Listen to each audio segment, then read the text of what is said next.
சிவபெருமான் பக்தர்களுக்கு தலைகீழாக சிரசாசனத்தில் காட்சியளிக்கும் கோவில் எது தெரியுமா? முன்னொரு காலத்தில் சம்பாசுரன் என்ற அசுரன் கடும் தவம் புரிந்து பிரம்மனிடம் பல வரம் பெற்றான். தேவர்களையும் முனிவர்களையும் துன்புறுத்தியவன் யமனை தவிர அனைவரையும் தோற்கடித்தான். போரில் யமன் தன் பலத்தை இழந்து கொண்டே வந்தார்.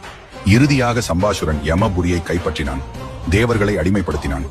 இதனால் யமன் சிவனை நோக்கி கடும் தவம் புரிந்தார். அப்போது இறைவன் தற்போது உள்ள கோவிலில் ஆழ்ந்த தியானத்தில் சிரசாசனத்தில் இருந்தார். ஈசனின் தியானம் கலைய வழி அறியாது யமன் தவிக்க பார்வதி காட்சி தந்து அவனுக்கு அசுரனை அழிக்கும் சக்தியை வழங்கினார். யமனும் சம்பாசுரனை கொன்று தேவர்களின் குறை தீர்த்தார். பின் இந்த ஸ்தலம் வந்து சிரசாசனத்தில் இருந்த சிவனையும் குழந்தை முருகனுடன் இருந்த பார்வதியையும் பூஜித்தார். இங்கே கருவறையில் இறைவன் லிங்க உருவமின்றி சிவுருவாக காட்சி தர அருகிலே பார்வதி அன்னை முருகனை மடியில் கிடத்தி தாய்மையே வடிவாக காட்சி தருகிறார். இது யமன் பூஜித்த தலம் ஆகையால் மிருத்யு தோஷம் உள்ளவர்கள் இவரை தரிசிக்க யம பயம் நீங்கும் என்று கூறப்படுகிறது. அத்தலம் ஆந்திர மாநிலம் பீமாவரம் அருகில் உள்ள பார்வதி அம்பிகா சமேத சக்தீஸ்வரர் ஆலயமாகும்.